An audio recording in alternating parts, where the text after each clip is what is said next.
देख रहे होंगे कि क्या बना है। यहाँ पे हमारा स्केलेटन बना हुआ है, फर्स्ट स्केलेटन बना हुआ है, ये भी कोशिका का ही बना है। दूसरा यहाँ पे हमारा पाचन तंत्र दिख रहा होगा, ये भी कोशिकाओं का बना है। ये लंग्स है, ये पूरा हमारा परिवहन सिस्टम है, और ये भी। तो ये सारी चीज़ें किससे मिलकर बनी हुई है? कोशिकाओं से मिलकर बनी। यानी कि जो हमारा शरीर है वो क्या है? कोशिकाओं से ही मिलकर बना है। और सबसे उसकी न्यूनतम इकाई क्या है? सेल है, यानी कि कोशिका है। तो कोशिका आपस में मिलकर फिर क्या बना देती है? ऊतक बना देती है। ऊतक मिलकर क्या बनाते हैं? अंग बनाते हैं। और अंग मिलकर क्या बनाते हैं? अंग तंत्र बनाते हैं। जैसे हमारे हाथ हैं, पैर हैं, और वो सारी, जैसे हमारे पैर जुड़ जाएंगे, हाथ जुड़ जाएंगे, सारे और पार्ट्स हमारे शरीर के जुड़ जाएंगे, तो उससे क्या बन जाएगा? ह्यूमन बीइंग बन जाएगा। कहने का मतलब है कि हमारे शरीर का प्रत्येक अंग किससे बना है? कोशिका से बना है। ठीक है ना।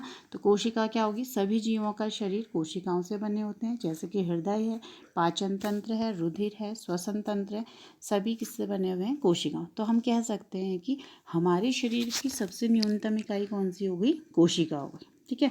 अब यहाँ पे एक क्वेश्चन हमेशा पुटअप होता है कि जो कोशिका है उसको हम संरचनात्मक इकाई क्यों कहते हैं? कल भी शायद मैंने मेंशन किया था।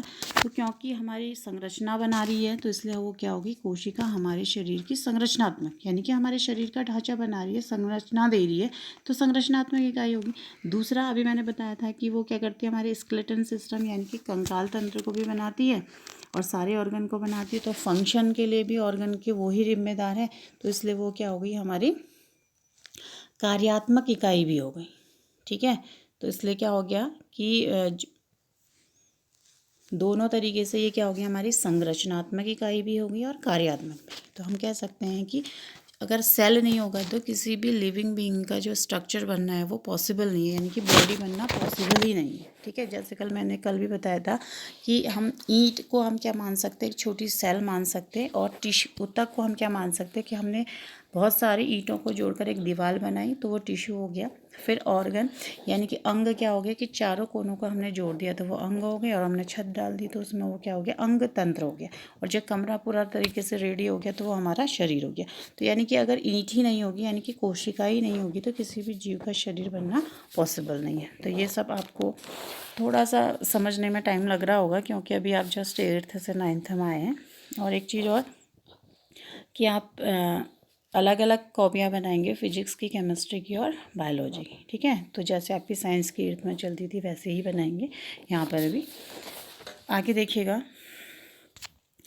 फिर हम इसमें बात करते हैं कि जो कोशिका होती है उसमें क्या होता है कि 3 प्रकार की चीज़ें हर कोशिका में पाई जाती है। तो सबसे पहला जो होता है, किसी भी सेल में क्या होता है? कोशिका झिल्ली पाई जाती है। ठीक है। और ये जो झिल्ली होती है सबसे आउटर मोस्ट पार्ट होता है किसी भी सेल का। ठीक है। सेल क्या है? एक छोटी सी